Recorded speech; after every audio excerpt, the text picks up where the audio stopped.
10, 9, 8, 7, 6, 5, 4, 3, 2.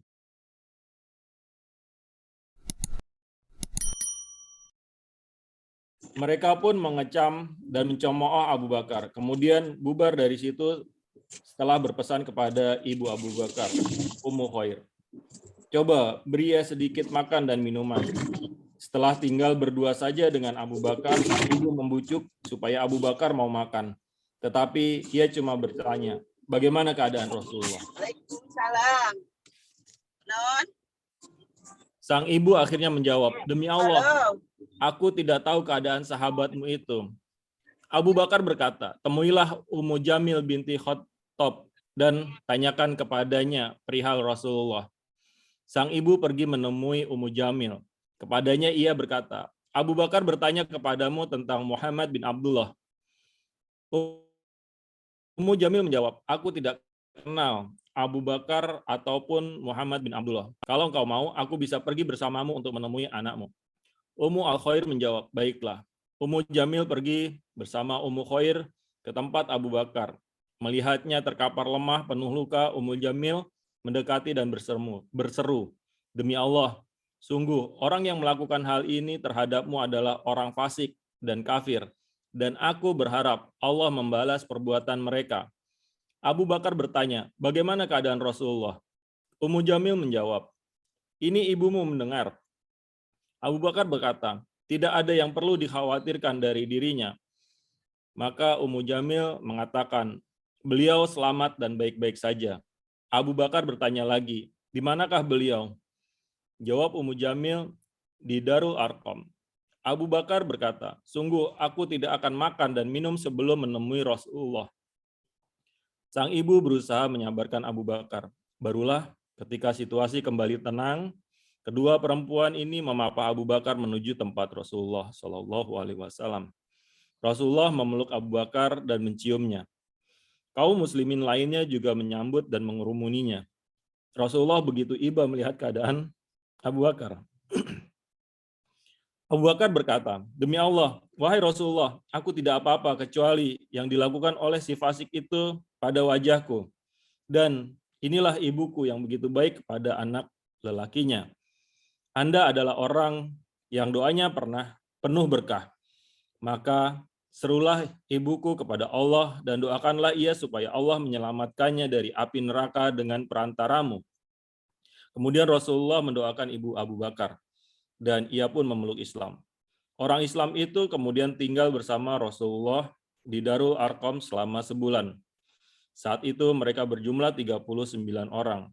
Hamzah bin Abdul Muthalib masuk Islam pada hari ketika Abu Bakar dianiaya.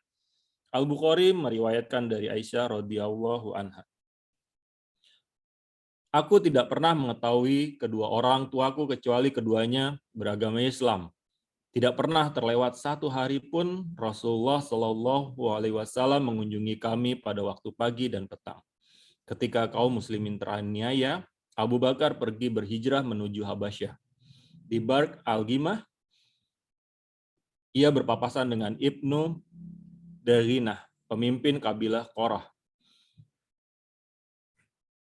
Pemimpin kabilah Qorah itu bertanya, hendak kemana engkau, Abu Bakar?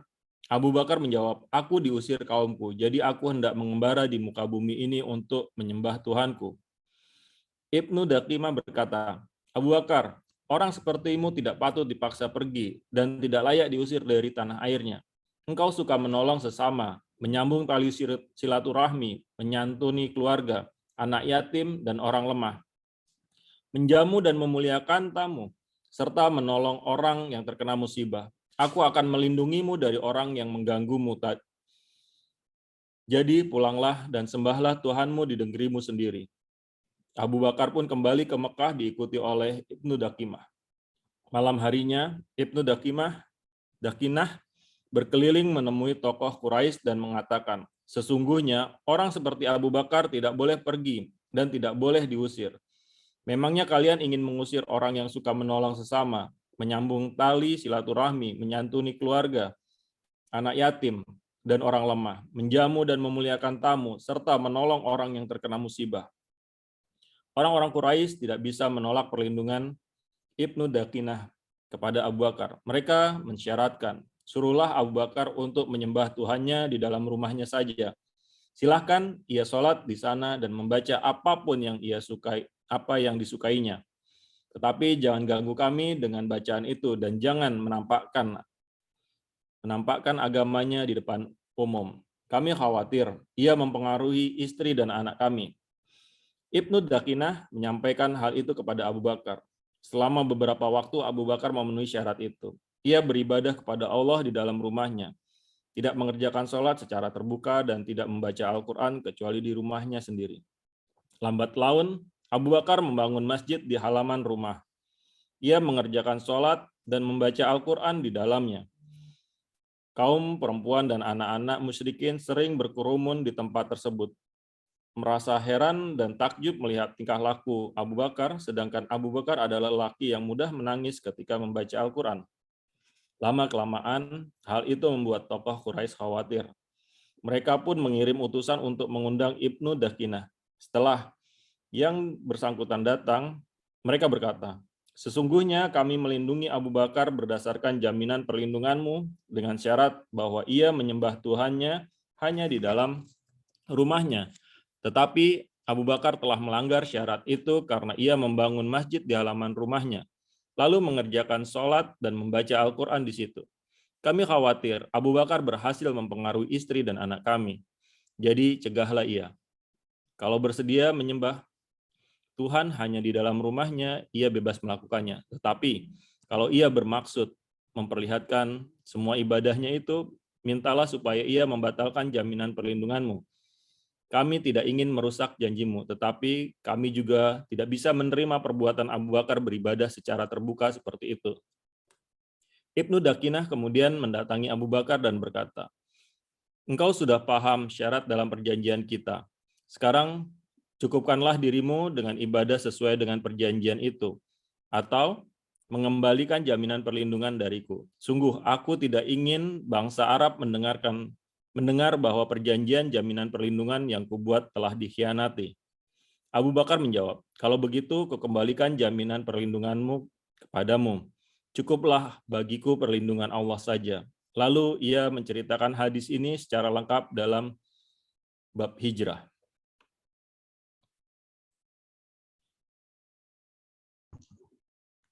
Jadi ini kisah tentang kesabaran Abu Bakar itu ada beberapa episode kalau kita lihat. Jadi pertama Al-Fakir ingin cerita dulu ya tentang kapan masuk Islamnya Abu Bakar. Lalu kemudian kapan peristiwa ini terjadi. Jadi supaya kita terbayang. Jadi pertama, Bapak Ibu sekalian yang dimuliakan Allah. Abu Bakar itu masuk Islam termasuk orang yang masuk Islam kedua. Ya. Jadi yang pertama masuk Islam itu adalah Ibunda Khadijah binti Khuwailid. Setelah Rasulullah SAW mendapatkan wahyu, lalu kemudian Ibunda Khadijah ini dijelaskan oleh Nabi tentang perihalnya, lalu setelah itu beliau menyatakan keimanannya kepada Rasulullah SAW. Kemudian Rasulullah SAW menyampaikan dakwahnya itu pertama kepada maksudnya setelah kepada istrinya, pertama yang keluar di luar keluarganya dalam hal ini adalah teman dekatnya, yaitu Abu Bakar, Sayyidina Abu Bakar As-Siddiq radhiyallahu anhu. Jadi Abu Bakar As-Siddiq ini bisa dikatakan orang kedua yang masuk Islam. Lalu setelah itu kita bisa melihat Sayyidina Ali. Sayyidina Ali ini adalah saudara sepupu Rasulullah yang ketika itu diasuh oleh Nabi, ya, diasuh oleh Rasulullah SAW. Karena pada waktu itu Abu Thalib ini putra-putrinya banyak dan beliau kekurangan. Kemudian pengasuhan anak-anaknya itu ada yang diasuh oleh Nabi, ya, kemudian ada yang diasuh oleh Abbas. Abbas itu saudaranya Abu Thalib. Saudara Abbas itu saudaranya Abu Thalib. Nah itu sedikit ya. Nah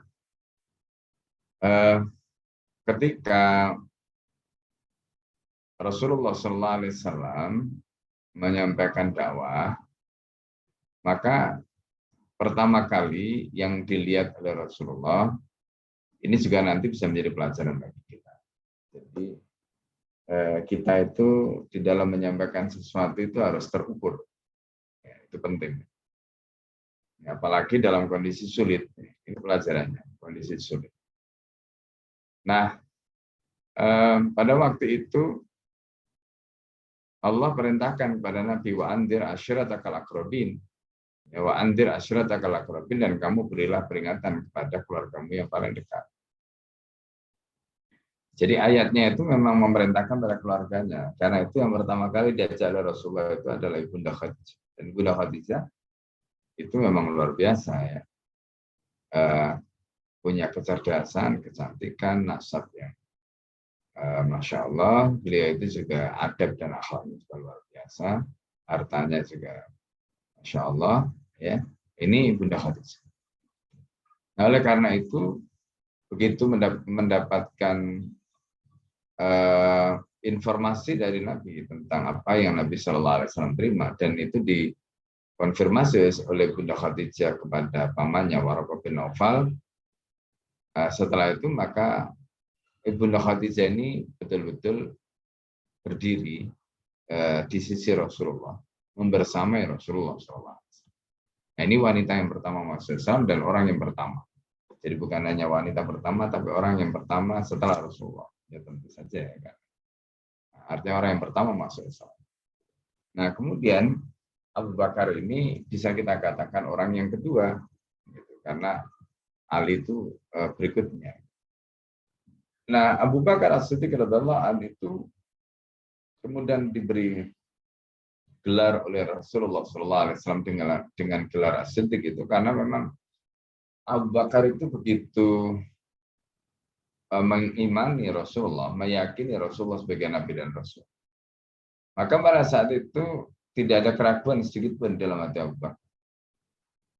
Nah, jadi Abu Bakar ini masuk Islam tahun-tahun pertama kenabian, ya, dan ya itu hitungannya bukan tahun ya, kita bisa katakan itu ya hitungannya itu hari ya, di mana Rasulullah mendapatkan risalah dan nubuah itu kan kemudian Rasulullah dakwahkan kepada istri baginda Sallallahu Alaihi Wasallam, lalu didakwakan pada temannya. Nah tadi Al-Fakir ingin sampaikan apa pelajaran yang bisa kita ambil dari usulnya Nabi ketika Nabi itu melakukan dakwah dan dakwahnya terukur. Jadi kenapa kok tidak semua orang langsung didakwahi oleh Rasulullah di Mekah? Kenapa Rasulullah memilih? Nah ini poinnya yang harus kita pahami.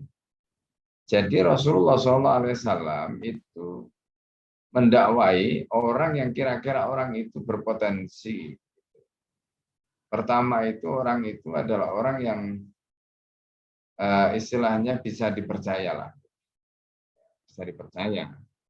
Orang ini juga punya potensi dalam arti ya kalau kita lihat Abu Bakar itu kan pertama Abu Bakar ini orang yang dipercaya oleh Nabi karena teman dekat. Jadi nggak akan istilahnya itu ceritalah gitu ya, atau melakukan sesuatu yang di luar kontrol lah. Gitu. Jadi karena kondisi ketika itu memang betul-betul kondisinya masih awal dan kalau apa yang terjadi ini tiba-tiba terekspos sementara posisinya mungkin belum kuat, maka ini akan beresiko. Nah itu yang tadi Al-Fakir sampaikan, ini yang terukur tindakan Nabi itu. Jadi ngajak orang yang kira-kira orang itu bisa menjaga rahasia, kira-kira orang itu nanti kalau di ajang masuk Islam itu apa beliau ini mau apa tidak itu semua diukur. Nah sementara Sayyidina Ali itu ketika mau masuk Islam itu ditanya oleh Nabi, ya karena dia waktu itu mengatakan saya akan konsultasi dulu dengan ayah saya, kata Sayyidina Ali. Bilang begitu, kata Rasulullah jangan. Ya kalau kamu masuk Islam saja, nggak usah bilang-bilang ke ayahnya. Nah, padahal kan ini dakwah toh, harusnya kan nggak ada masalah gitu. Tapi Rasulullah itu melihatnya tidak begitu.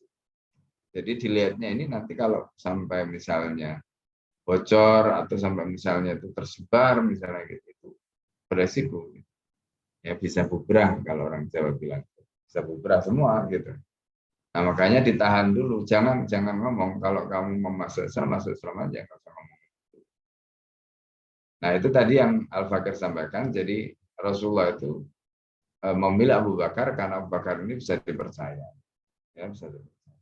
Nah ini tahapan awal ya, yang di dalam kitab tadi memang tidak dijelaskan.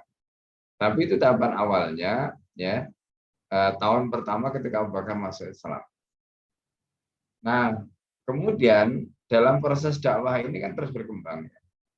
Jadi kalau kita perhatikan kapan, pertanyaannya itu kapan penyiksaan atau gangguan, ancaman, ya, termasuk persekusi, ya, bahkan penyiksaan dan pembunuhan itu dilakukan oleh orang kafir terhadap kaum muslimin. Itu pertanyaannya, kapan kira-kira mulainya? Nah, dari situlah nanti kita akan bisa membaca riwayat ini. Nah, kalau kita baca di dalam misalnya Tarikh at-Tabari atau misalnya kitab-kitab yang lain, kita akan menemukan. Jadi awalnya dakwah Nabi itu bisa dikatakan tidak ada reaksi gitu, yang berarti lah. Nah, reaksi yang berarti itu ketika dakwah itu mulai dirasakan pengaruhnya, kemudian kaum muslimin ini mulai speak out gitu, bicara keluar gitu. Nah, itu mulai dirasakan. Maka akhirnya kemudian apa yang kita baca tadi ya, seperti penganiayaan, penyiksaan, macam-macam itu terjadi itu setelah itu. Jadi setelah eksistensi dakwah tadi dirasakan, setelah mereka melihat ada ancaman gitu ya yang bisa dianggap mengancam kepentingan mereka, maka di situ baru mulai mereka. Nah itu tindakan fisik, ya tindakan fisik itu dilakukan oleh mereka itu. Nah karena itu di dalam riwayat ini itu disebutkan jumlah, ya jumlah orang Islam waktu itu baru 38 orang. Meskipun jumlah ini kalau kita baca dalam surah Al-Syam itu sebenarnya jumlah pengikut Rasulullah yang pada waktu itu sudah mulai istilahnya itu memasuki tahun, kalau kisah tadi itu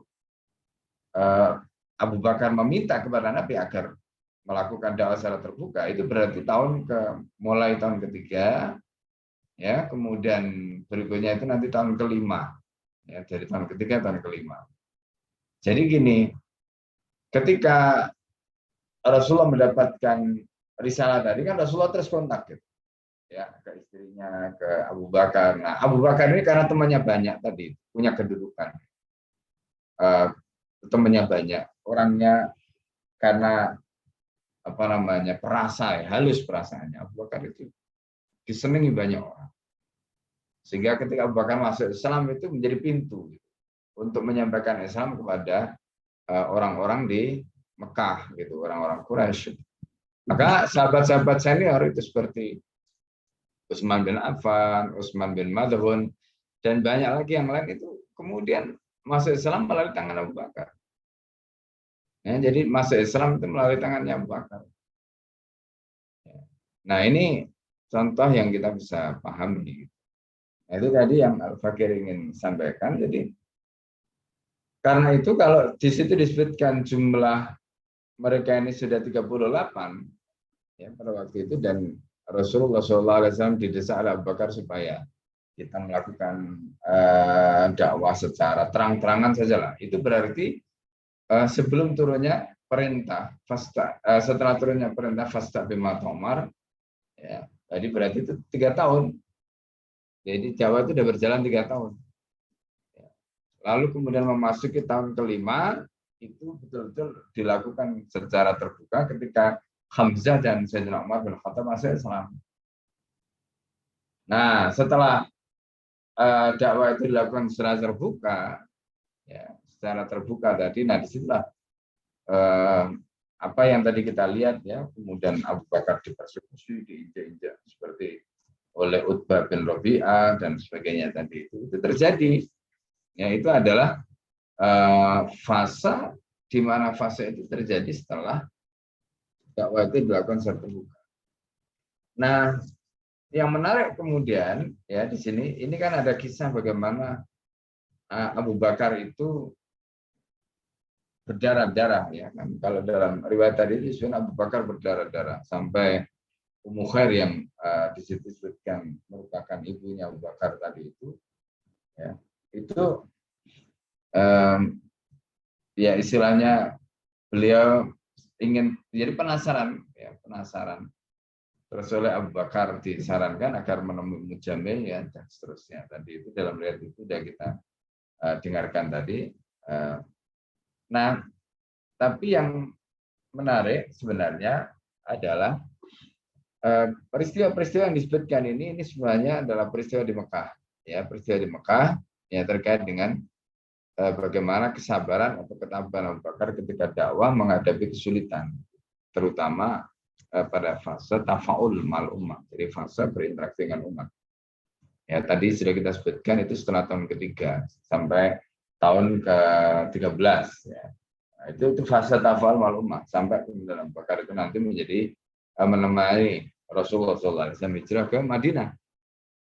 Nah, di dalam beberapa riwayat yang tadi sudah disebutkan di sini, misalnya diantaranya Abu Bakar itu kemudian mendapatkan nusroh, ya. Nusroh itu apa sih? Nusroh itu perlindungan, ya, perlindungan. Nah, ketika Abu Bakar itu mendapatkan nusroh, karena Abu Bakar itu terus akhirnya merasa aman, ya, enggak dianiaya lagi karena kan jadi begini, di dalam tradisi bangsa Arab, ya, dalam tradisi bangsa Arab, ya, yang ini kemudian nanti juga menjadi bagian dari ajaran Islam kemudian.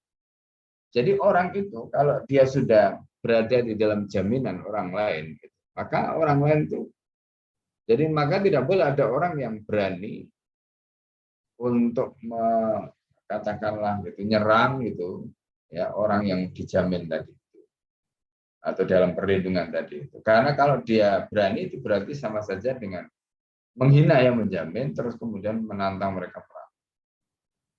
Nah, karena itu ini dijaga betul oleh orang Arab gitu. Itu sebagai bagian dari konvensi, ya, konvensi. Nah, kalau sekarang kan coba misalnya, ya, apa, kalau orang itu dalam perlindungan, misalnya tokoh atau siapa kan, ya, istilahnya itu memang berpikirin, ya kan, kalau negara perlu apa namanya nangkep, tangkep aja gitu. Nah, sering kan kasusnya kayak begitu. Nah, kalau dalam tradisi jahiliyah dulu itu perlindungan itu diberikan oleh suku-suku dan kabilah. Kalau mereka mendapatkan perlindungan itu nggak akan ada yang berani, karena kalau berani itu artinya berarti mereka bukan hanya perang melawan individu, tapi perang melawan suku, perang melawan kabilah yang melindungi. Nah, itu yang terjadi di masa lalu. Nah, karena itu ketika Abu Bakar berada dalam perlindungan tadi kan akhirnya Abu Bakar selamat dari penganiayaan.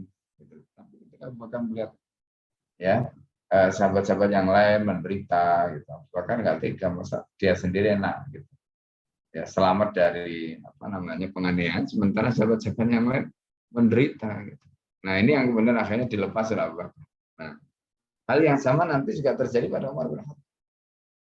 Jadi ini luar biasa. Jadi orang itu nggak berpikir dirinya sendiri, ya, nggak berpikir dirinya sendiri dalam arti tadi, yang penting apa namanya gue selamat, gitu kan, apa emang gue pikirin orang lain, gitu. Enggak, Abu Bakar nggak begitu. Nah, ini juga menjadi pelajaran bagi kita, gitu. Jadi bahwa mereka itu masya Allah ukhuwahnya itu juga luar biasa. Meskipun itu mengorbankan keselamatan dan nyawa mereka. Nah, jadi ini pelajaran yang bisa kita ambil. Ya, jadi selain apa namanya berbagai macam kesabaran dalam menghadapi ujian yang begitu luar biasa, ya, Nah, ini ya gambaran terkait dengan bagaimana peristiwa demi peristiwa yang menimpa Abu Bakar.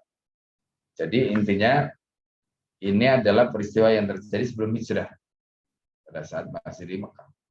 Ya, pada saat masih di Mekah. Cuma tahunnya tadi itu memang tidak urut ya dari tahun pertama. Jadi kalau kita perhatikan ya masuk Islamnya itu tahun pertama, tapi kejadian tadi mendesak Rasulullah semacam itu kejadian setelah tahun ketiga. Ya, ketika Allah perintahkan fasta bima tu'mar wa'rid 'anil musyrikin, kamu harus sampaikan secara terbuka apa yang diperintahkan kepada kamu ya, dan jangan jadi fasta bima tu'mar wa'rid, dan tentanglah ya, jadi tentanglah orang-orang musyrik. Nah, itu perintahnya. Itu ya catatan yang bisa Fakir sampaikan ya, tentang bagaimana momen dan apa yang sebenarnya terjadi pada Abu Bakar. Baik, ada pertanyaan sampai di sini? Silakan. Untuk teman-teman yang ingin bertanya, mungkin saya juga ingin bertanya, Ustaz. Ya, baik, terkait dengan dakwah itu harus terukur, Ustadz. Itu kan pada masa Rasulullah atau zaman dahulu, ya Abu Bakar sudah melakukan hal tersebut. Nah, kalau itu diterapkan untuk kita sekarang ini terkait dengan dakwah, apalagi kalau di Indonesia kita berdakwahnya itu bukan lagi menyerukan Islam untuk masuk Islam gitu, tapi kita mengharapkan bahwa umat atau Muslim sekarang itu menerapkan Islam secara kafah atau keseluruhan. Seperti itu, Ustadz. Nah, yang jadi pertanyaan, kalau kita yang di MTR ini kan memang sudah terukur berawal atau pintu masuknya melalui hutang. Tapi pun tidak menutup bahwa kita harus berdakwah di luar MTR. Seperti itu, Ustadz. Yang memang tidak semua orang bermasalah dengan hutang. Nah, bagaimana kita menerapkan bahwa dakwah itu harus terukur? Apa saja langkah-langkahnya? Seperti itu, Ustaz.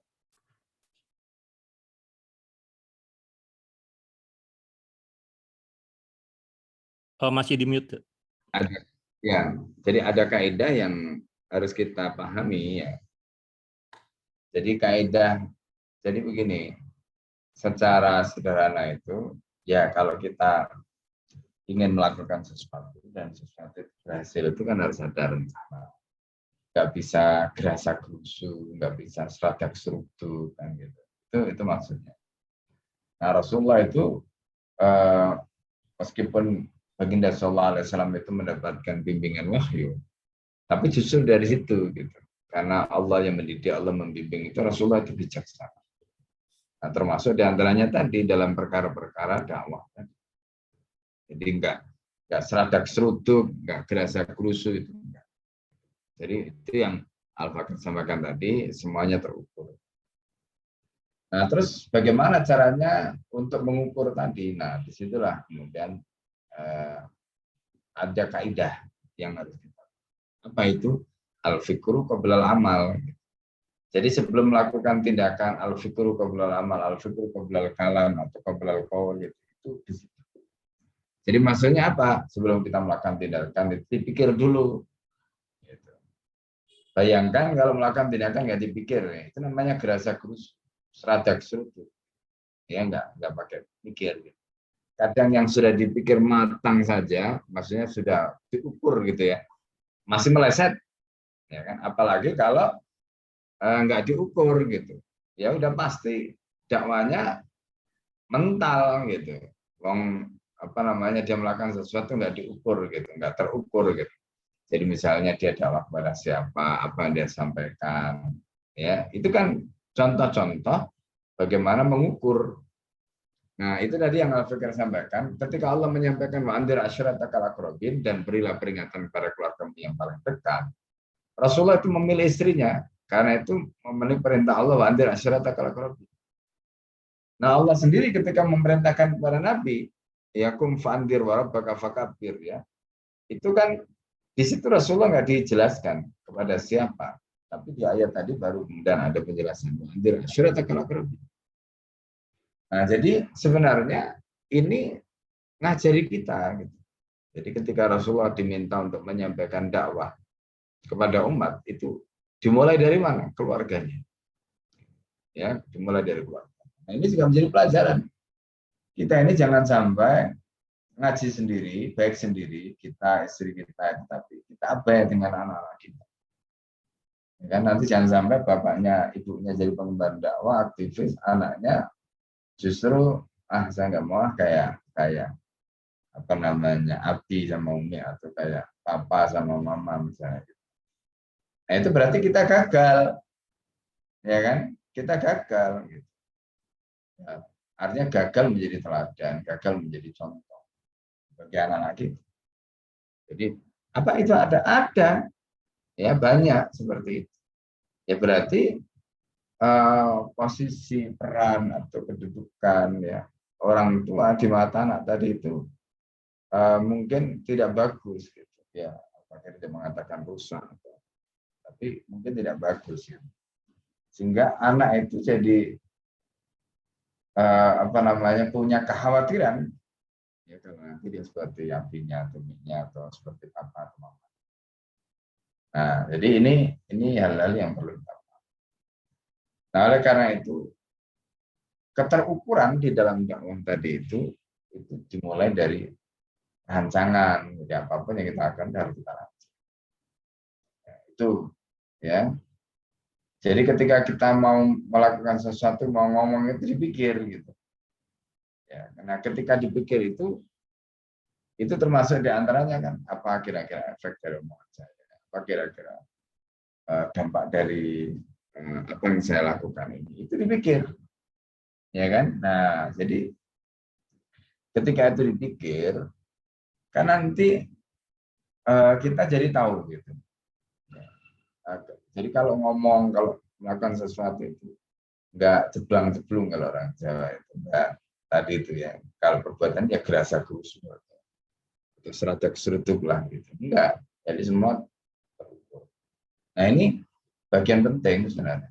Maka Allah ngajari Rasul dimulai dari keluarga terdekatnya dan itu yang dilakukan kepada istrinya yang pertama.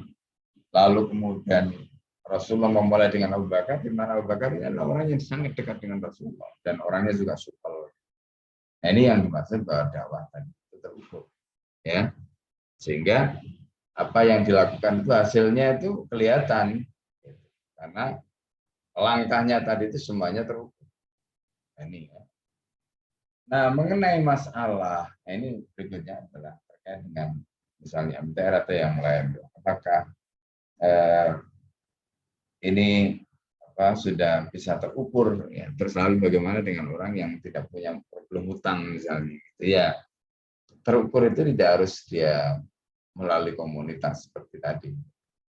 Ya, tapi intinya apa yang kita lakukan itu bisa kita prediksi. Ya, bisa kita prediksi. Jadi jangan sampai melakukan sesuatu kita itu justru kaget gitu, ya kan. Pejabat sekarang itu kan sering kagetan, kaget. Berarti tindakannya itu kan nggak terukur. Kalau itu benar ya, kalau itu pura-pura untuk ngeles. Kalau orang kaget kan berarti tindakannya nggak terukur. Kalau terukur kan nggak kaget ya, dia melakukan itu konsekuensinya dia tak paham kok. Itu namanya terukur, ya kan? Ya sama lah kalau misalnya kita ngomong ke istri, atau istri ngomong ke suami, orang tua ngomong ke anak, itu kan bahasanya kan terukur. Kalau kita itu sudah bisa memprediksi nanti kalau saya ngomong begini dampaknya begini. Sudah tahu misalnya istrinya itu karakternya kayak apa, dia ngomongnya nyelekit misalnya gitu ya. Nah, udah. Terjadilah gitu kan berantem dan sebagainya. Itu contoh. Nah, jadi itu yang dilakukan Rasulullah SAW. Maka ketika membela Abu Bakar, kemudian Abu Bakar itu orang yang sangat supel, itu bentuk bahwa tindakan Nabi itu terukur semua, ya terukur semua. Nah, soal kalau tadi kasih MTR itu apakah ini bisa istilahnya itu in general seperti itu, ya itu hanya usul saja, itu teknis saja, ya. Teknis saja. Sebagaimana misalnya nanti kalau ada orang di luar nggak masuk di komunitas itu kan memang problemnya bukan problem riba, ya nggak apa-apa, bukan itu ukurannya nanti. Gitu. Tapi setidaknya ya dengan melalui komunitas ini itu menjadi wasilah, ya kan? Nah begitu juga yang di luar komunitas, dan mereka juga mungkin punya wasilah yang lain. Karena nggak semua wasilah atau usulnya itu kan sama. Ya bisa macam-macam gitu, bisa melalui banyak pintu lah. Ya bisa melalui banyak pintu. Nah itu namanya usul. Ya, itu namanya usul. Bisa melalui pintu MTN, bisa melalui pintu mungkin apalagi ya properti atau mungkin pintu sekolah, pintu pesantren gitu macam-macam. Nah ini namanya usul dan wasilah. Ya, ini namanya usul dan wasilah. Ya, jelas ya, Dr. Andri? Ya, jelas Ustadz. Ya, Silakan. baik. Mungkin Pak Depri sudah open mic, ingin bertanya juga Pak De?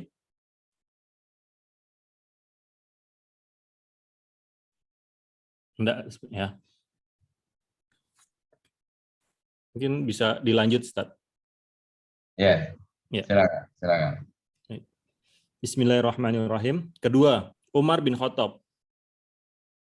Rasulullah juga mendoakan agar Umar bin Khattab atau Abu Jahal bin Hisham masuk Islam. Dan ternyata Umarlah yang masuk Islam. Beliau berdoa pada hari Rabu, lalu Umar masuk pada hari Kamis. Rasulullah dan penghuni rumah Al-Arqam bertakbir mensyukuri keislaman Umar hingga terdengar sampai ke ujung Mekah.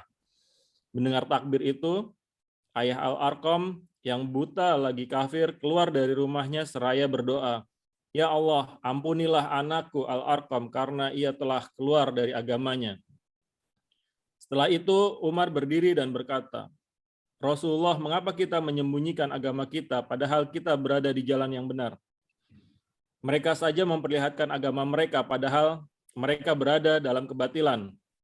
Rasulullah menjawab, "Wahai Umar, jumlah kita masih sedikit dan engkau sudah melihat sendiri apa yang kami alami."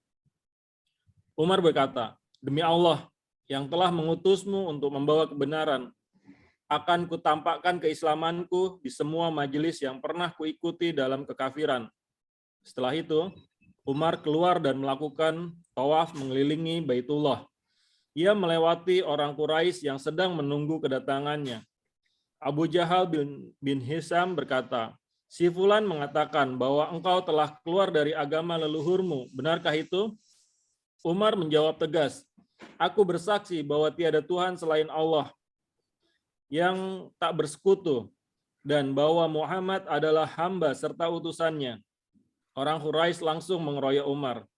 Umar menerjang ke arah Utbah dan mendudukinya, kemudian menghajarnya dan mencolokkan jemarinya ke matanya. Utbah pun meraung kesakitan. Begitu kerasnya sampai orang mendengar bergidik ngeri dan akhirnya mundur teratur. Umar lalu berdiri tegak. Siapa saja yang masih mencoba-coba menyerang, diladeninya dengan mudah, hingga semua orang tidak mampu berbuat. Umar terus mendatangi tempat kemusyrikan yang pernah diikutinya. Kemudian ditunjukkannya keislamannya di sana. Setelah itu, barulah ia kembali menemui Nabi. Sementara keislamannya telah diketahui oleh banyak orang. Umar berkata kepada Rasulullah, "Engkau tidak perlu khawatir. Demi Allah, tidak ada satu tempat pun yang pernah kudatangi dalam kekafiran kecuali telah kutampakkan keislamanku di sana tanpa segan atau takut."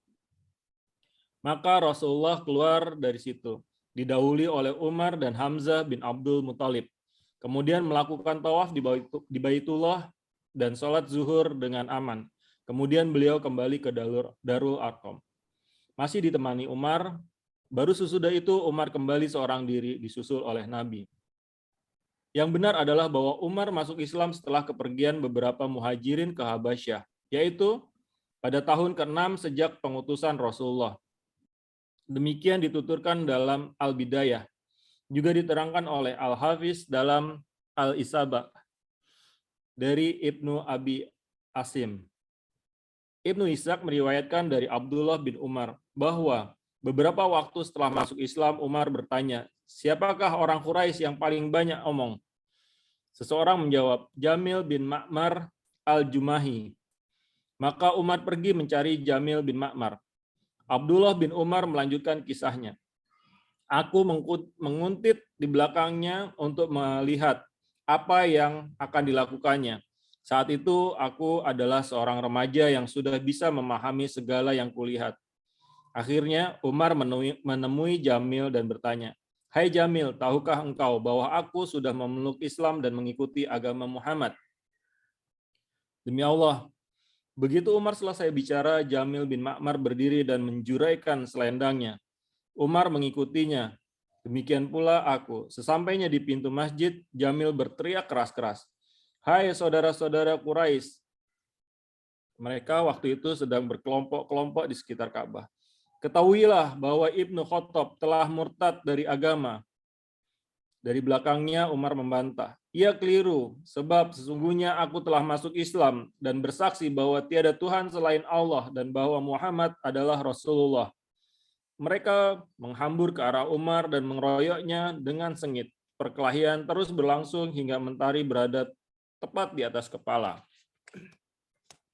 Akhirnya Umar terduduk kepayahan. Sementara mereka berdiri di hadapannya, Umar berkata, lakukanlah apa saja yang kalian mau, namun aku bersumpah demi Allah. Apabila jumlah kami mencapai 300 orang lelaki, kami akan meninggalkan Mekah atau kalian yang meninggalkannya. Dalam keadaan demikian, datanglah seorang kakek dari kaum Quraisy yang mengenakan selai hibaroh dan gamis bergaris-garis. Kakek itu berhenti di depan mereka dan bertanya, apa yang kalian lakukan? Mereka menjawab, Umar telah keluar dari agama nenek moyangnya. Orang tua itu berkata, memangnya kenapa? Seseorang telah memilih sesuatu untuk dirinya sendiri. Lalu kalian mau apa? Apakah kalian berpikir bahwa Bani Adi akan membiarkan saja anggota keluarga mereka kalian bunuh? Biarkan ia. Demi Allah, mereka pun bubar dari kerumunan bagaikan selai kain yang disingkapkan dari Umar. Setelah hijrah ke Madinah, aku bertanya kepada Umar, Ayah, siapakah lelaki yang membelamu dari kaum Quraisy di Mekah pada hari ketika ayah masuk Islam dan mereka menyerang ayah? Umar menjawab, Nah, orang itu adalah Al-As bin Wa'il As-Sami. Riwayat ini sanadnya jayyid dan kuat. Demikian dijelaskan dalam Al-Bidayah.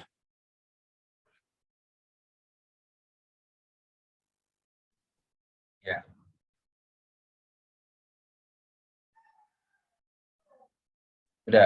Sudah, Ustaz. Ya. Pertama, masuk Islamnya Umar ini kalau kita baca dalam riwayat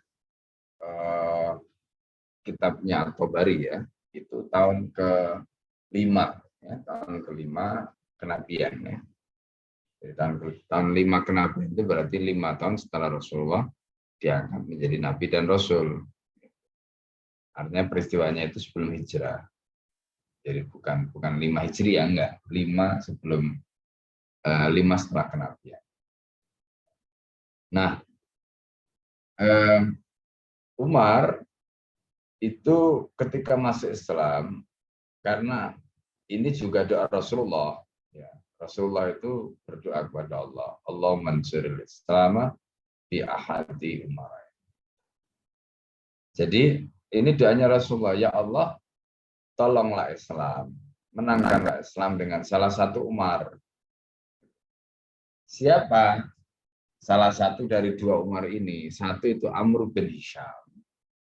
Amr bin Hisham itu kalau dalam bahasa Arab itu bacanya tulisannya bermirip ya. Amr itu ain mim ra wawu. Itu kalau Umar itu jadi kalau dalam bahasa Arab itu begitu ya.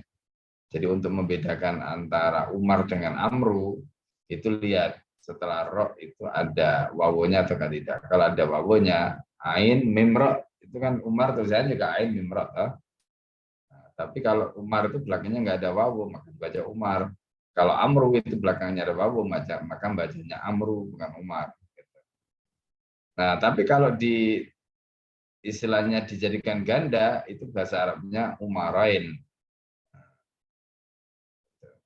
Ya. Nah, doa Nabi ini dijabah oleh Allah. Ya.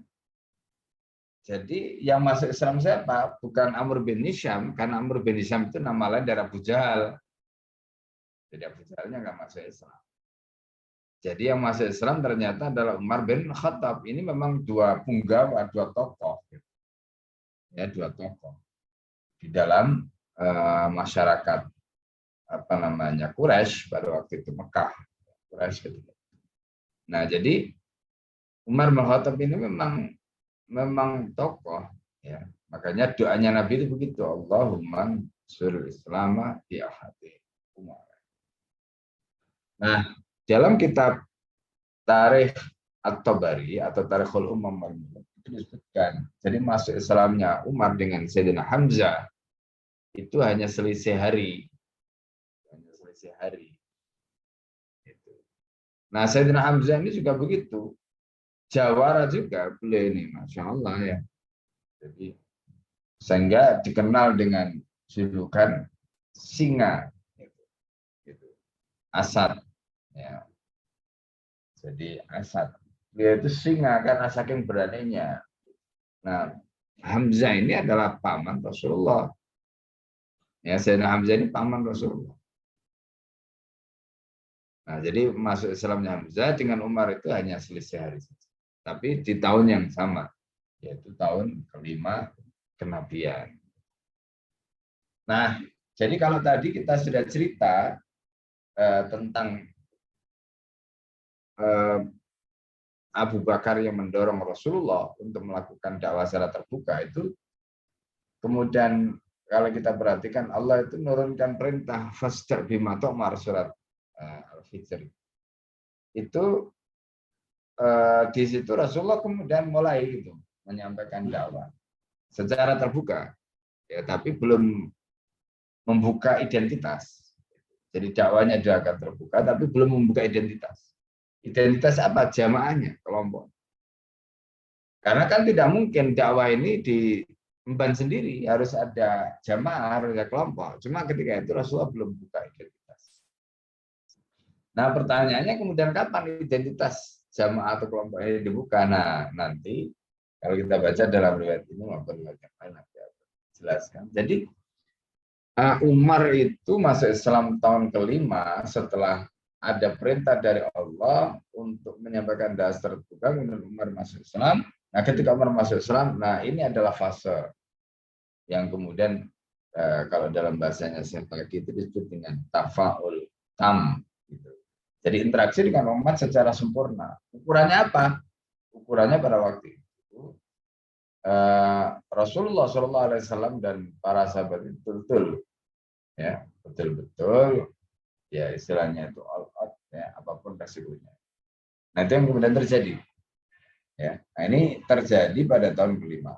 Nah, maka pada tahun kelima itu, setelah peristiwa itu kan Hamzah masuk Islam, lalu kemudian Rasulullah SAW memimpin barisan kaum muslimin yang tadi kan sudah disebutkan jumlahnya 30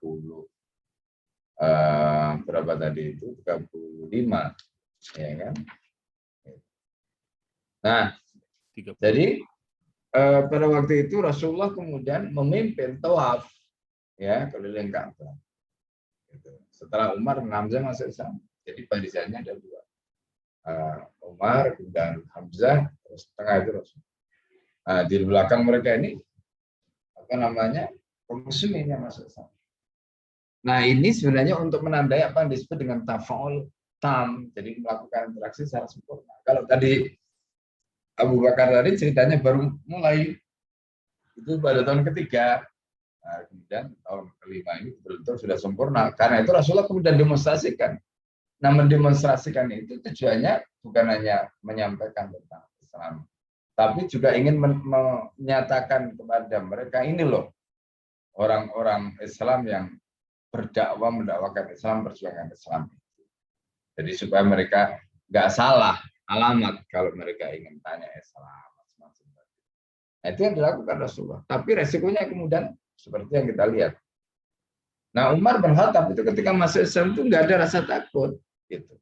Ya, Rasulullah sudah ingatkan, tapi ya Umar Umar itu nggak ada rasa takut, malah justru ditantang, ya kan? Nah, tadi ada cerita duelnya ya Umar ya, kemudian akhirnya Utbah pun nggak bisa berkutai kan. Utbah itu yang sikapnya kurang ajar pada Nabi, pada Abu Bakar. Nah, ketika Umar ditantang, karena Umar itu badannya gede, apa namanya, tinggi besar badannya Umar. Jadi memang kalau Utbah nantang Umar ya, makanya tadi itu diceritakan itu kalah dia, ya kalah, terus apa jarinya itu dicolokkan ke kedua matanya, ngeraung dia kesakitan. Jadi memang Umar itu badannya gede sekali badan, ya. Makanya pada saat Madinah itu kena banjir, ya Madinah itu kena banjir pada zamannya Khalifah Umar bin Abdul Aziz, ya. Umar bin Abdul Aziz kan cucunya Umar.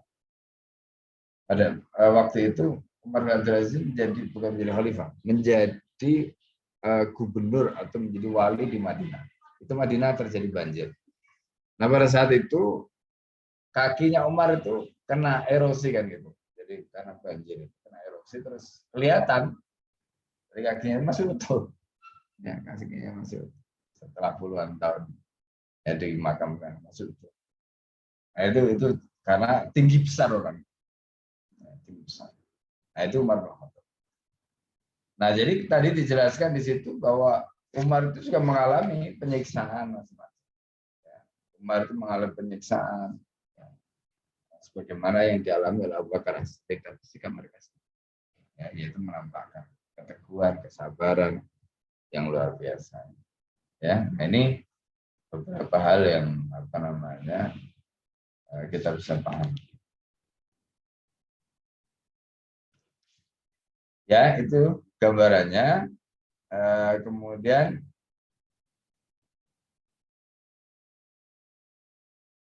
ya silakan kalau apa namanya ada yang mau ditanyakan ya. Secara umum begitu ya, apa yang terjadi pada Sayyidina Umar tadi.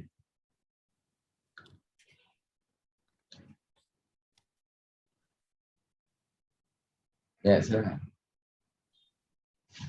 Sepertinya nggak ada yang bertanya, Ustaz. Ya, kalau nggak ada dilanjutkan. Lanjut. Ya, baik. Bismillahirrahmanirrahim. Ketiga, Utsman bin Affan. Ibnu Sa'ad meriwayatkan dari Muhammad bin Ibrahim At-Taimi bahwa sewaktu mengetahui bahwa Utsman bin Affan masuk Islam, pamannya yang bernama Hakam bin Abul As bin Umayyah menangkapnya, lalu mengikatnya erat-erat. Al-Hakam berkata, apakah engkau membenci agama nenek moyangmu dan lebih menyukai agama baru ini? Demi Allah, tidak akan kulepas ikatanmu sebelum kutinggalkan agama yang kau ikuti ini. Utsman menjawab, demi Allah, aku tidak akan meninggalkan agama ini dan tidak akan berpisah darinya. Melihat keteguhan Utsman untuk tetap bertahan dalam Islam, akhirnya Al-Hakam melepaskannya dari belenggu. Keempat, Thalhah bin Ubaidillah. Dalam Tarikh Al-Bukhari meriwayatkan dari Ibnu Mas'ud bin Hirashi, ia menceritakan, ketika kami sedang mondar-mandir di antara Safa dan Marwah, sekumpulan orang menggiring seorang pemuda yang tangannya dibelenggu di punggungnya. Aku bertanya, apa yang terjadi padanya? Orang-orang itu menjawab, ia adalah Thalhah bin Ubaidillah yang telah keluar dari agama nenek moyangnya. Di belakang pemuda itu, seorang perempuan berjalan sambil mengomeli dan mengumpatnya. Maka aku bertanya lagi, siapakah perempuan itu? Mereka menjawab, Su'bah binti Hadromi, ibunya. Demikian diterangkan dalam Al-Isyabah. Kelima, Zubair bin Awam. Dalam Al-Hilyah, Abu Nu'aim meriwayatkan dari Abul Aswad bahwa Zubair bin Awam memeluk Islam ketika masih berusia 8 tahun. Ia ikut hijrah ketika berusia 18 tahun. Paman Zubair sering menggantungnya dengan tikar lalu mengasapinya di bawah dan berkata, kembalilah engkau ke dalam kekafiran. Zubair menjawab, aku tidak akan kafir untuk selamanya. 6. Bilal bin Ya, Rabah sampai situ dulu. dari siap. Baik, Ustaz. Sampai situ dulu. Ya. Ya. Jadi berikutnya adalah Utsman bin Affan ya. Tadi kita sudah ceritakan Utsman bin Affan itu masuk Islam melalui tangan Abu Bakar. Ya, jadi yang mengislamkan Utsman bin Affan itu Abu Bakar. Sayyidina Abu Bakar. Jadi itu jasa dakwahnya apa namanya? Karena jasa dakwahnya Abu Bakar. Ya, jadi Abu Bakar mendakwai Utsman, nah Utsman masuk Islam. Jadi Utsman bin Affan, Utsman bin Mad'un. Jadi ada dua Utsman itu. Utsman bin Affan, Utsman bin Mad'un. Itu termasuk as-sabiqun al-awwalun, orang-orang yang masuk Islam pertama. Nah, jadi kalau kita baca dalam riwayat ini ya hampir semuanya itu kasusnya seperti itu. Jadi Utsman bin Affan itu ditangkap ya. Jadi disebutkan pamannya bernama Hakam bin Abdul As ya, bin Umayyah itu menangkapnya, mengikatnya erat-erat. Jadi kenapa dia diikat? Jadi kan itu dianggap memalukan gitu. Jadi bagi keluarganya, bagi apa namanya suku atau kabilahnya itu dianggap memalukan, gitu, memalukan, ya kan?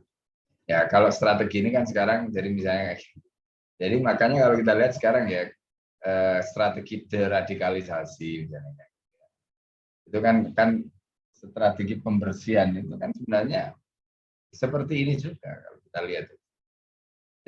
Jadi mereka menciptakan stigma atau mereka membangun narasi gitu. Jadi seolah-olah kalau di court-nya, di masyarakatnya, di ini ada yang radikal itu nanti dicap ini intoleran lah, inilah macam-macam kayak gitu kan.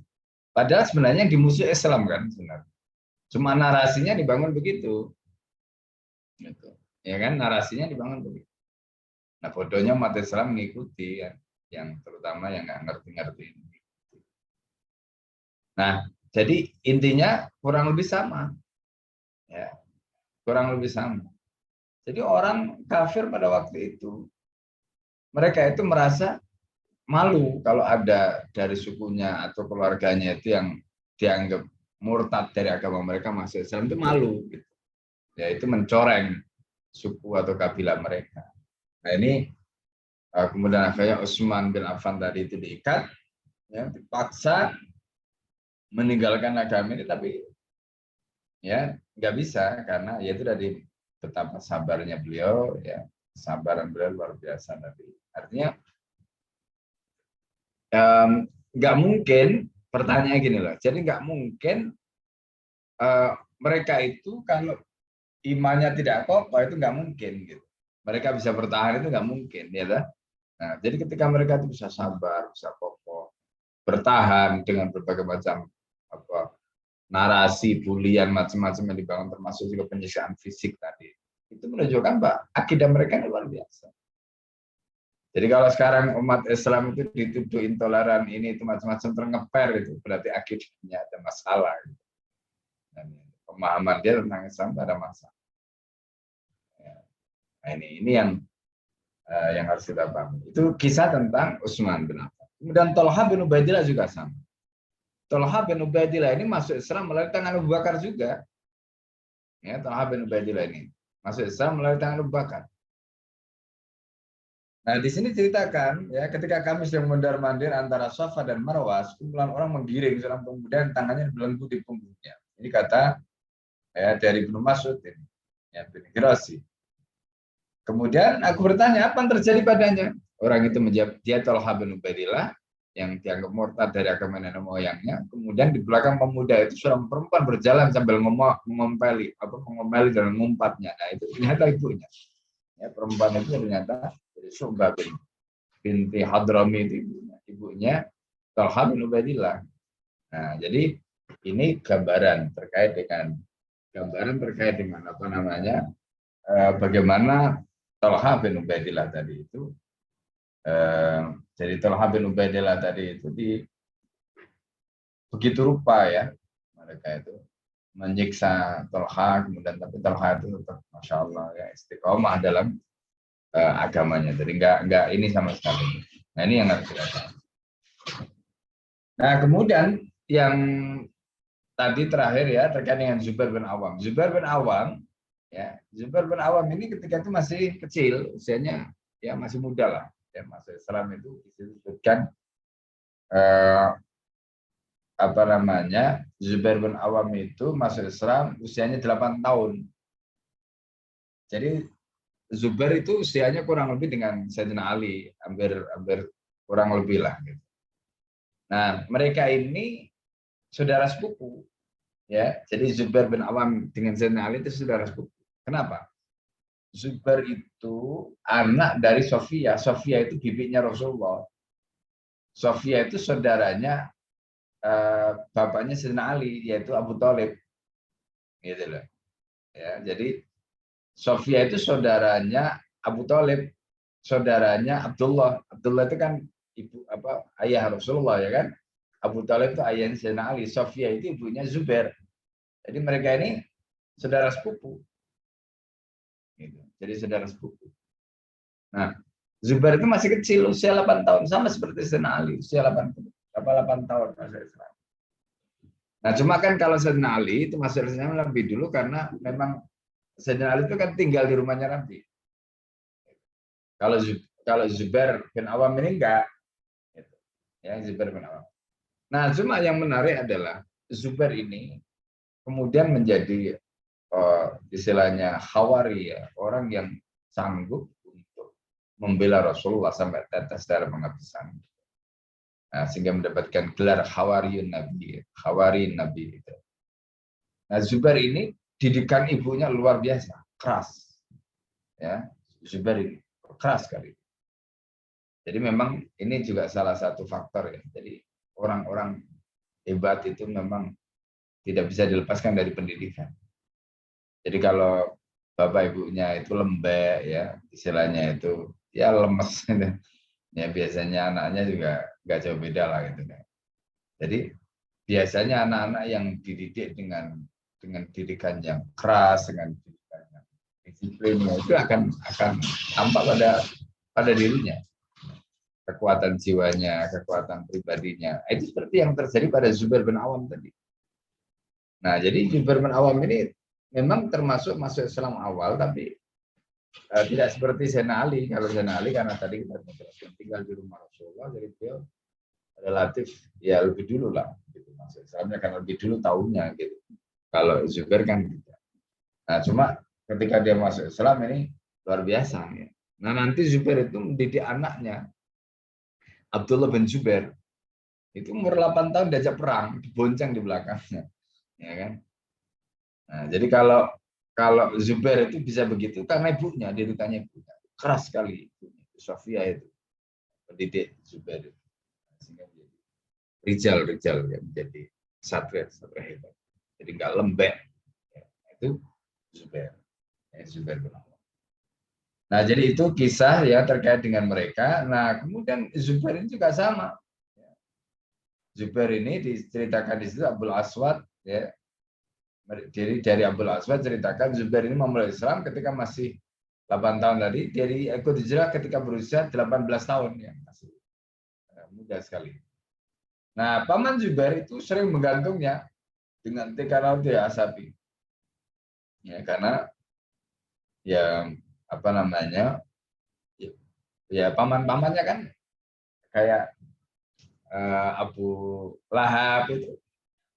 Ya bisa Abu Lahab itu kan saudara, Abu Lahab itu kan saudara ibunya, ya kan, pamannya, paman Rasulullah juga paman beliau. Nah, jadi gantung ke asapi kembali. Nah, tapi itulah kata Zubair, aku tidak akan kafir untuk selama-lamanya. Bayangkan anak umur 8 tahun, gitu kan? Tapi masya Allah. Ya kalau umur 18 tahun kan, kalau sekarang kan termasuk generasi apa? Generasi milenial atau generasi Z kalau sekarang. Kan anak umur segitu kan kalau sekarang masih nyari-nyari identitas kan. Tapi Zubair ini masya Allah.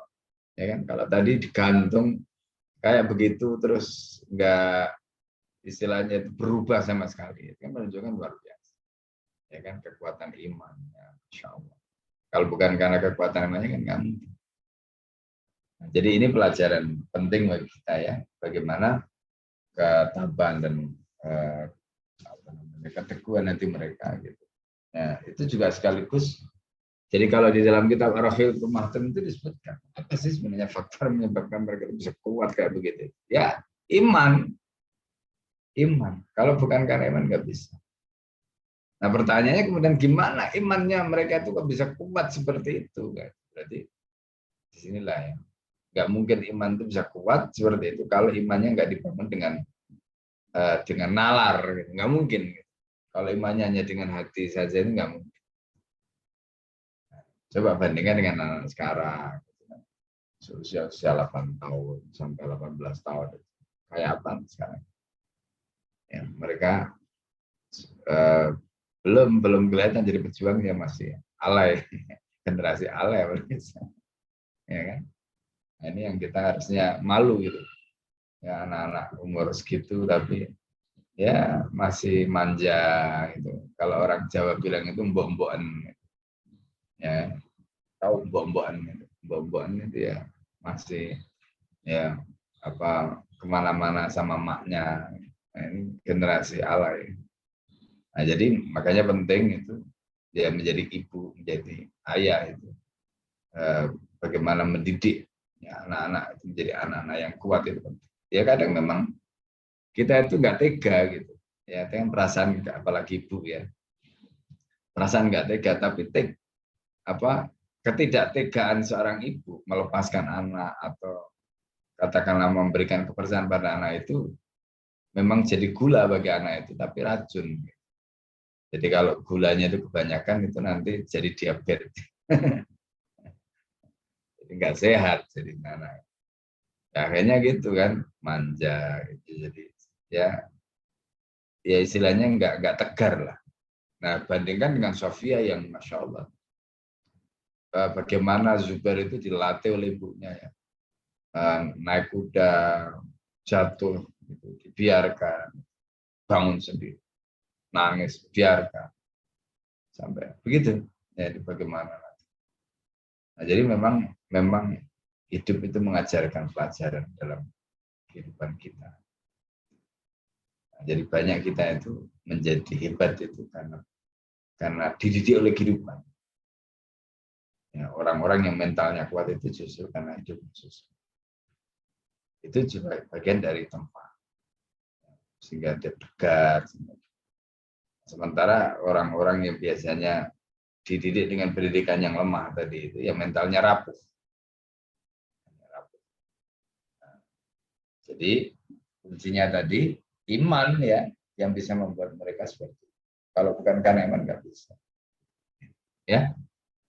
Baik. Sampai di sini silakan kalau ada yang mau bertanya. Ya. Karena pada ditutup semua nggak tahu. Ya.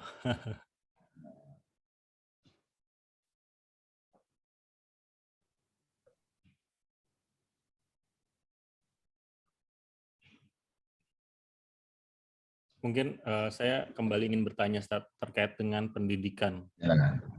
Ya, secara kurikulum ya mungkin kalau kurikulum di luaran sana itu ya sudah tidak masuk hitungan kami atau kita di sini seperti itu, Ustaz.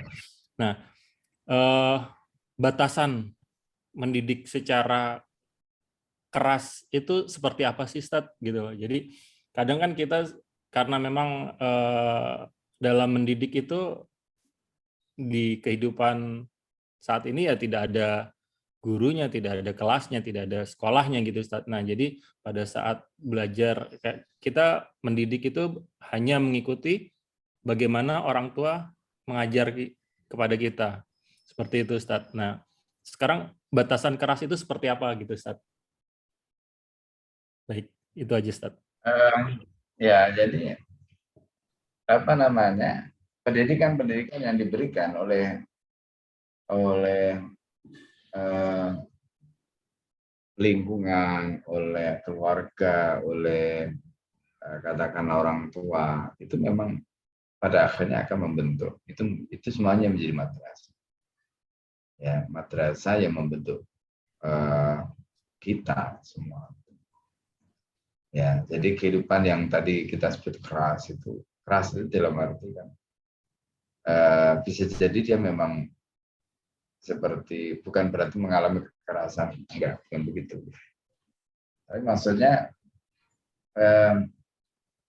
ketika orang tua itu katakanlah misalnya mendidik dengan disiplin, itu contohnya. Kan anak itu kalau kecil itu kan tabiatnya kan pengen main, dibiarkan.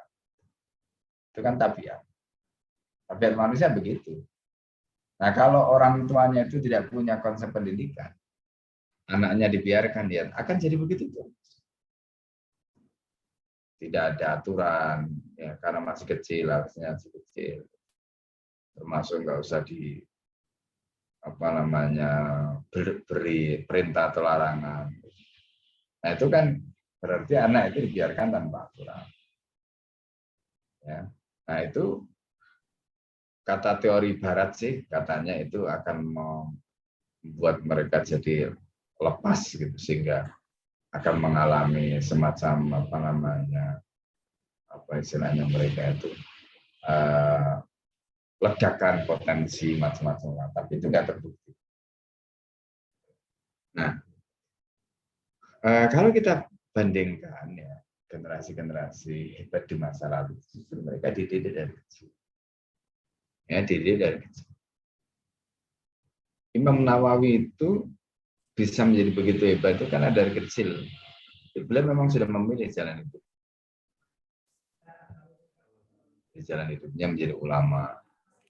Nah, siapa yang ya selain kecenderungan hatinya, itu ada keluarganya, ada sistem yang membuatnya begitu. Nah, jadi ini kan sebenarnya pilihan. Nah, artinya kita itu sebenarnya sebagai orang tua itu bisa mengupayakan, gitu. Bisa mengupayakan. Termasuk tadi, misalnya kalau kita lihat dalam konteks kehidupan Zubair tadi, ya siapa yang menjadikan begitu? Ibu. Ya.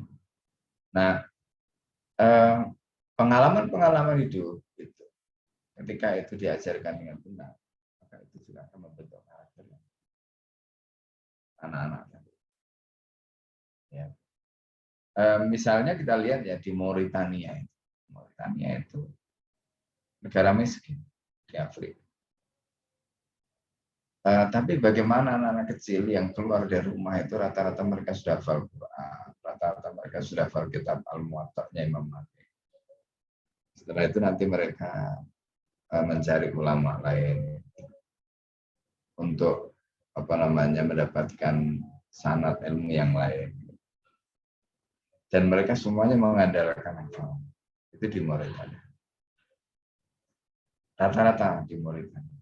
Pendidikan keluarga seperti itu. Itu kan berarti ada sistem di masyarakat yang itu menjadi madrasah. Sehingga di rumah-rumah itu ya rumah-rumahnya itu menjadi madrasah-madrasah. Anak rata-rata. Jadi kalau orang keluar dari rumah, artinya keluar dari rumahnya dihafal Quran itu sudah biasa. Sana itu sudah biasa. Nah, ini contoh ya. Nah, pertanyaannya gimana caranya anak kecil bisa hafal Quran dengan itu kan berarti butuh. Nggak mungkin anak itu dibiarkan main gitu. Atau misalnya anak itu dipegang gadget gitu. Kan nggak mungkin. Nah, karena itu akan bandingkan dengan anak sekarang. Nggak dulu anaknya ustadz, anaknya yang orang biasa. Begitu dia pegang HP, mau main game mau apa itu kan gak asik. Menjadi edit, jadi candu. Akhirnya apa? Yang lain tumpul, kepekaannya tumpul, ilmunya nggak berkembang, hafalannya apalagi, dan seterusnya.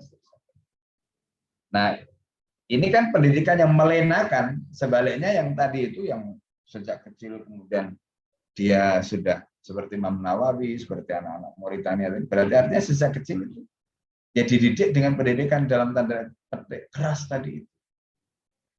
Jadi mereka serba kekurangan memang. Mereka serba kekurangan. Dari sisi materi ya, tetapi Masya Allah ilmunya luar biasa. Nah ini gambaran. Nah sebaliknya yang selalu diberikan kemewahan tadi, pegang nih, mungkin HP, fasilitas semua disediakan. Ya, ternyata nggak membentuk apa-apa, justru membentuk anak-anak tadi itu lembek tadi, jadi lemah dan sebagainya. Nah itu semuanya madrasah. Karena itu ya bagi kita orang tua itu ya harus bisa. Ya. Karena kita nanti akan diminta pertanggungjawaban Allah terkait dengan anak kita. Kita ini bapak, ibu, ya itu madrasah bagi anak-anak. Nah, karena itu disitulah pentingnya bapak ibu itu belajar untuk bagaimana mencetak anak-anak ini menjadi anak-anak yang minimal soleh dan soleha, kemudian dia tumbuh berkembang menjadi orang-orang yang berjuang untuk agamanya, jadi ulama-ulama pada zaman sebagaimana yang tadi itu, jadi berjuang pada zamannya. Itu kan butuh proses ya, termasuk madrasah yang tadi bisa mencetak dia, mulai dari rumahnya, lingkungan masyarakatnya dan sebagainya. Nah, tapi itu tadi kan kalau kita dudukkan ya tetap aja ini kalau kita boleh katakan proses yang dalam tanda petik itu proses yang bukan proses yang lembek gitu, bukan proses yang lebay, bukan proses yang dalam arti dibiarkan ya, tapi proses di situ ada pendisiplinan, ada aturan yang ditegakkan ya. Jadi ya itulah ya, kehidupan yang kemudian membentuk karakter. Nah, konsep pendidikan yang sekarang dianut oleh orang Islam yang nggak ngerti konsep Islam itu kan konsep Barat. Jadi makanya yang justru kita sayangkan itu anak-anak ketika kecil itu justru juga kehilangan. Ya, kehilangan kesempatan yang berharga. Ya, kita punya pengalaman di sini ya di Maat. Anak-anak yang masuk ketika dia katakanlah belum punya hafalan itu, apalagi kemudian kebiasaannya tidak menghafal, mungkin karena keluarganya dan sebagainya, itu ternyata berat sekali.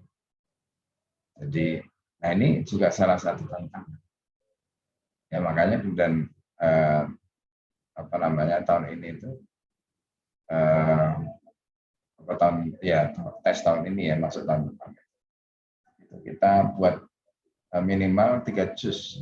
Jadi kenapa 3 juz itu? Karena itu untuk menjadi jembatan bagi mereka supaya mereka nanti tidak mengalami kesulitan. Kalau nggak pernah menghafal, nggak pernah, artinya waktunya sebelumnya nggak pernah dipakai dan dia nggak punya kebiasaan, jadi berat. Ya, sementara Islam ini nggak bisa. Kalau kita nggak hafal itu nggak bisa. Ya, hafal itu cara kita bagaimana kita mengokohkan Islam dalam diri kita. Ya, coba kalau misalnya kita nggak hafal, katakanlah ayat-ayat tertentu atau Quran lah, meskipun nggak hafal 30 juz, mungkin hafal beberapa juz misalnya, atau hafal beberapa ayat atau surat. Pertanyaannya, bisa nggak kita itu bisa kokoh? Bisa nggak kira-kira itu kita itu ketika ada musibah, ketika kita ada masalah, dan kita itu tenang? Nggak bisa. Kenapa? Di dalam hati kita itu nggak ada misinya, nggak ada nurnya. Nah, disinilah pentingnya kita punya hafal. Hingga sewaktu-waktu ketika kita galau, itu nur itu memancar di dalam hati. Dan disitulah kemudian kita mendapatkan panduan. Karena setan itu kan luar biasa, ya dahsyatnya bagaimana khutuwat langkah-langkahnya tadi. Nah kalau kita sendiri dia punya benteng, ya dengan Quran tadi itu. Nah di situ pertanyaannya, gimana caranya? Ya dihafalin. Mau nggak mau, belum lagi doa, ya kan doa. Kalau kita mau berdoa, ya, misalnya begini, ini contoh lah ya, doa-doa simpel. Nah, misalnya, ya, ini doa yang sering Al-Fakir baca. Allahumma inna nas'aluka atau Allahumma inni as'aluka ridho kawal jannah wa na'udzubika atau wa a'udzubika min sakhatika wa nar. Itu kan artinya ya Allah, ya hamba memohon pada ridhomu, ya, dan memohon surga. Hamba berlindung kepadamu dari murkamu dan dari nerakamu. Coba doa ini hayati, resapi misalnya ya. Pertama tentu hafalkan, pahami maknanya, resapi, terus lakukan itu setiap pagi ketika kita sholat duha.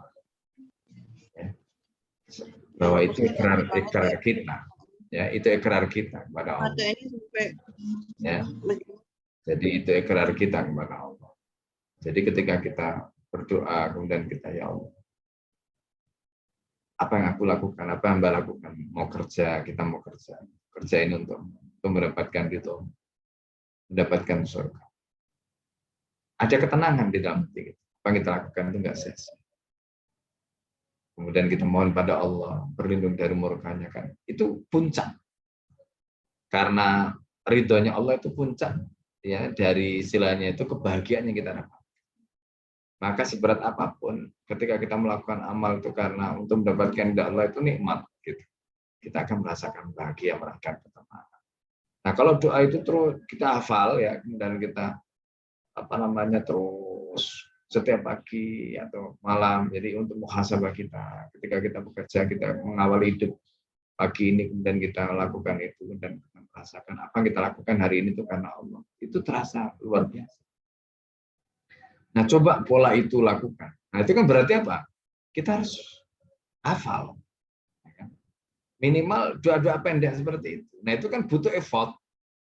Ya kan, butuh effort toh. Nah, ini contoh. Artinya kalau kita tidak punya hafalan sama sekali ya berat. Ya, berat. Nah, sementara untuk menghafal tadi ya butuh pembiasaan, Nah, itulah yang tadi Al-Fakir sampaikan.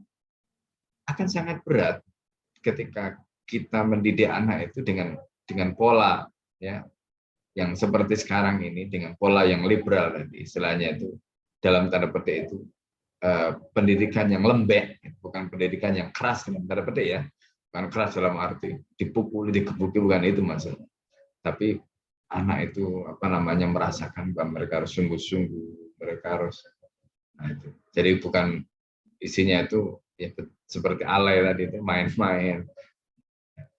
Maka insya Allah ya, kalau kita mendidik dengan cara seperti itu, anak-anak ini akan tumbuh menjadi pribadi-pribadi yang kuat, ya, kuat secara fisiknya, mentalnya, spiritualnya. Itu yang menjadi harapan kita. Sebagaimana kisah Zubair, ya kan, dan para sahabat yang tadi di dalam penyiksaan kita lihat. Begitu ya, Pak Andri. Ya, baik. Ya. Jadi Islam itu adalah menghafal ya, Ustaz ya. Bukan seperti yang digaungkan oleh pemerintah sekarang bahwa menghafal itu tidak penting, yang penting adalah pemahaman. Kan kalau dari Menteri Pendidikan sekarang itu seperti itu, Ustaz. Ya. Ya, menghafal dan memahami nggak bisa dipisah. Ya. Nah, orang paham itu kalau dia hafal itu jauh lebih kuat. Tapi hafal nggak paham memang masalah. Nah, cuma ketika dia paham, lalu kemudian dia nggak hafal, itu juga akan mudah hilang. Jadi gini, setan itu kan luar biasa pinternya. Kita paham nih, suatu ketika kita paham, belum tentu kita bisa istiqomah. Setan itu akan berupaya bagaimana membelokkan kita, memalingkan kita sampai kita jatuh kemudian meninggalkan tadi. Apa yang kemudian akhirnya bisa mengembalikan kita? Hafalan kita. Ya kan? Ketika di dalam hati kita, di dalam benak kita itu ada hafalan itu yang ketika kita merenung itu kan keluar. Oh iya ya. Harusnya kayak doa tadi itu, kayak ayat tadi. Nah, gitu loh. Jadi itu saling terkait. Nah, hafal saja nggak paham juga nggak boleh karena itu nggak akan ada pengaruh. Tapi paham ketika dia tidak hafal itu juga mudah hilang dalam situasi tertentu. Nah, karena itu menghafal tadi itu untuk menguatkan. Jadi supaya apa yang kita pahami tadi itu betul-betul. Ya. Ya. Baik, syukran Ustaz. Ini tinggal 15 menit lagi kita lanjut untuk sampai 7 ya, Ustaz ya? Ya, silakan. Ya, baik. Bismillahirrahmanirrahim. 6. Bilal bin Rabah, muazin Rasulullah. Ahmad dan Ibnu Majah meriwayatkan dari Ibnu Mas'ud, ia menerangkan bahwa orang pertama yang menampakkan keislamannya ada 7 orang. Rasulullah Shallallahu Alaihi Wasallam, Abu Bakar, Ammar dan ibunya yang bernama Sumayyah, Su'aib, Bilal, dan Miqdad. Rasulullah dilindungi oleh Allah melalui pamannya. Abu Bakar dilindungi oleh Allah melalui kaumnya.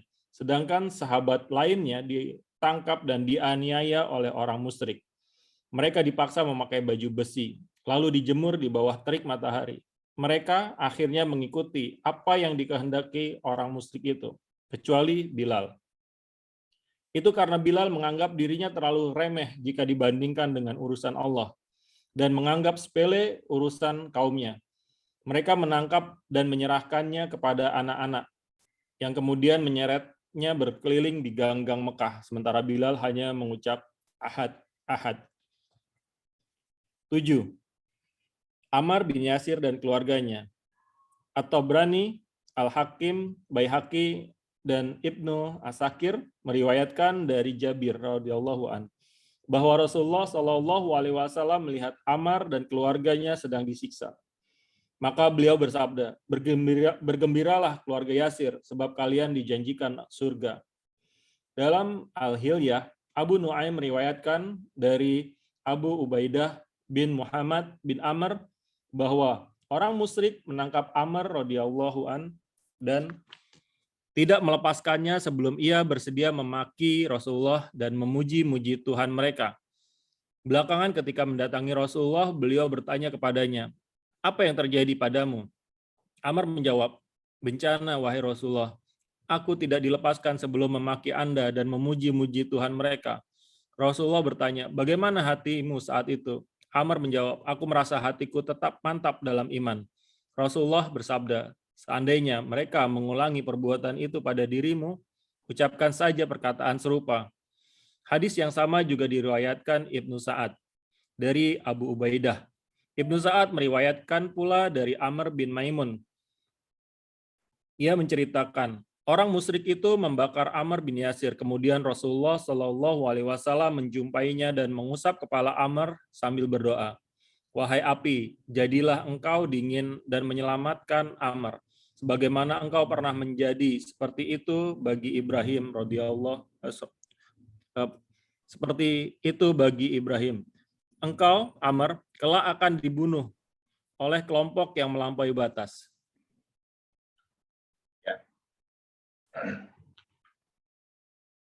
Sudah, Ustaz.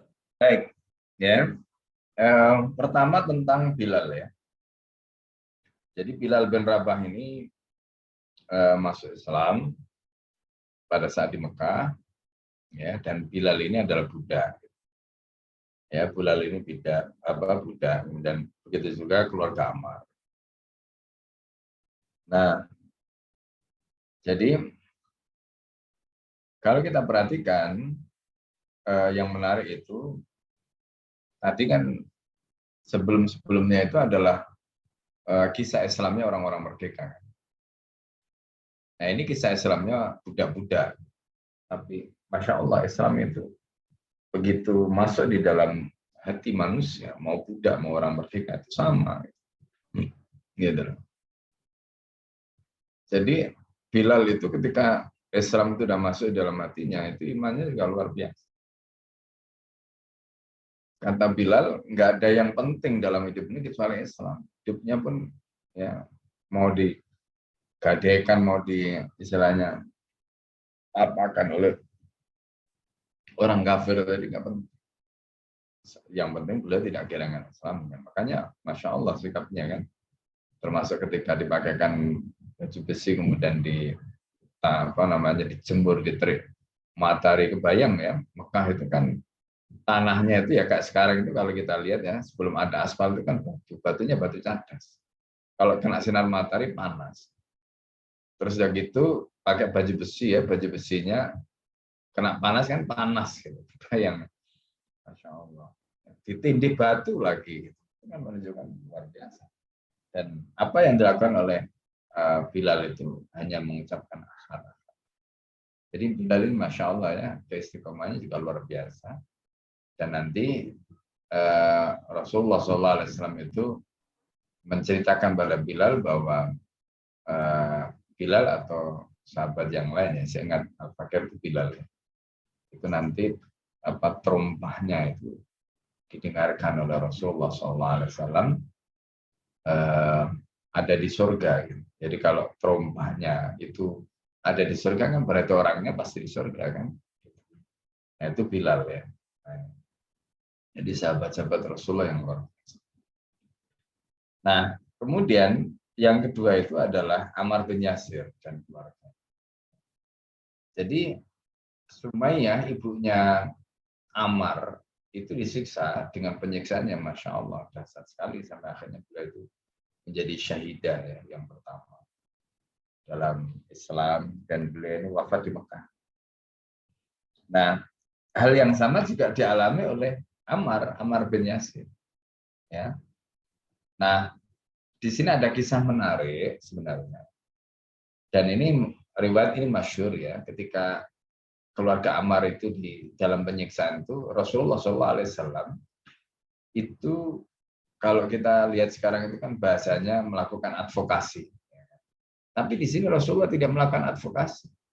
Jadi mau diadvokasi gimana? Wong mereka itu ya istilahnya itu yang dihadapi ini kan rezim yang berkuasa. Ya gak sekarang lah, semau-maunya gitu. Ya kan? Semau-maunya. Nah, dalam kondisi seperti itu, sikap yang dilakukan oleh Rasulullah itu apa? Menguatkan. Karena melakukan advokasi nggak bisa. Akhirnya dilakukan Rasulullah menguatkan. Siapa yang dikuatkan? Yang disiksa tadi.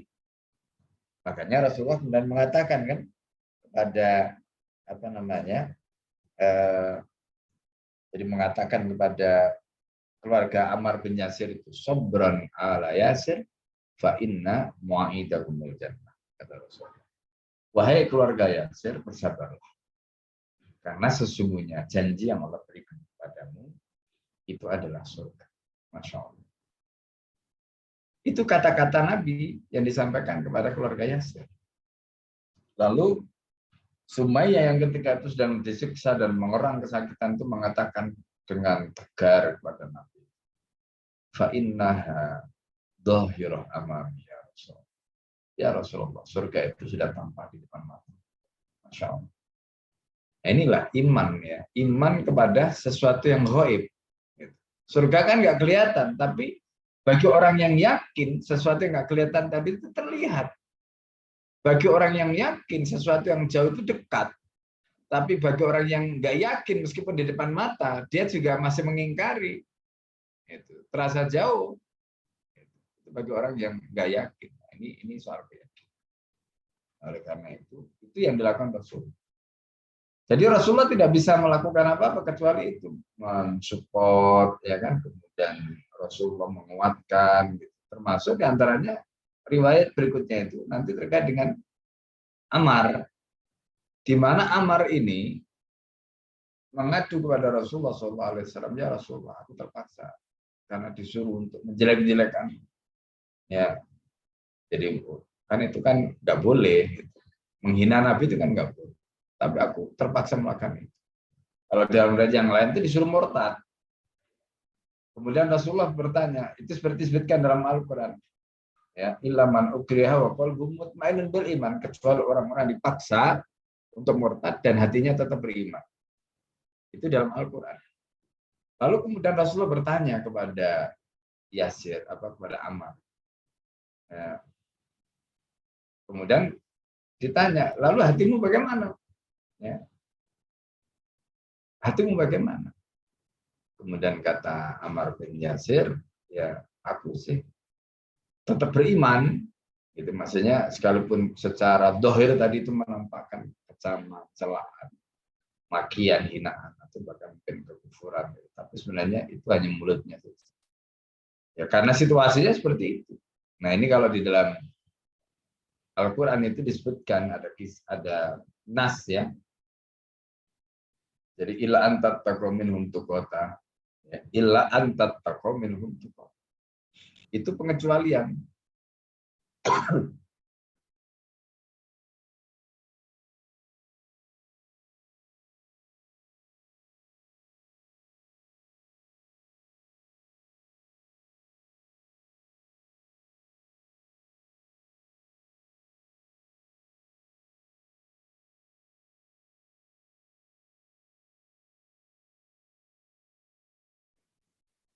Ya, bentar.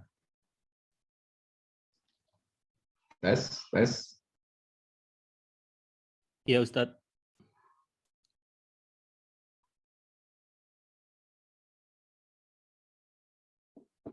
Masuk ya? Masuk Halo? suaranya Ustadz. Ya, Mati pakai. lampu Ini Ustadz. apa lampunya mati? Oh iya Ustadz. Ya, ini pakai handphone. Baik ya, Al-Fakir lanjutkan dikit ya. Yes. Jadi itu tadi, makanya kemudian ketika itu Rasulullah SAW mengatakan fa'in awidu kafau. Jadi kalau mereka mau mengulangi tindakannya kepadamu, maka ulangilah. Fa'in awidu kafau. Ya, ulangi. Akhirnya, jadi ini menunjukkan bahwa tindakan yang dilakukan oleh siapa namanya Ammar bin Yasir tadi itu adalah tindakan yang dimakfu istilahnya. Itu dosa tapi dimakfu karena ilaman ukriha wa qalbu mutmain. Jadi orang-orang yang dipaksa kan. Jadi orang yang dalam kondisi dipaksa itu namanya kalau dalam fikih nanti itu masuk dalam kategori ikrahul mulji. Jadi ikrah itu dipaksa, mulji itu karena paksaan itu membuat orang itu nggak kuat, ya, melarikan diri, mulji. Jadi karena paksaan itu membuat orang itu nggak tahan. Ya, jadi misalnya disiksa dengan penyiksaan yang membuat cacat permanen itu mulji, ikrah mulji. Nah itu yang dilakukan oleh Ammar bin Yasir sehingga Ammar bin Yasir kemudian melakukan tadi ilan atau menutup kota tadi itu, jadi menampakkan seolah-olah mengikuti apa yang diinginkan orang kafir tadi, padahal sebenarnya itu termasuk perkara yang dimaafkan. Dimaaf itu berarti dimaafkan. Kalau ditanya dosa nggak dosa, tapi dimaafkan oleh Allah karena dipaksa. Ya. Nah, jadi itu pelajarannya yang bisa kita ambil ya Bapak Ibu sekalian sampai di sini ya, karena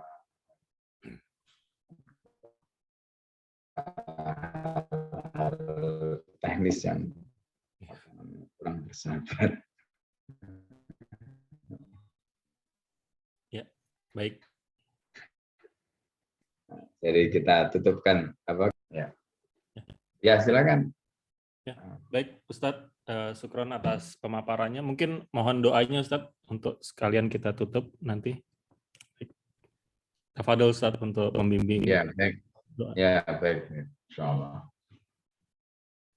Kita baca doa ya.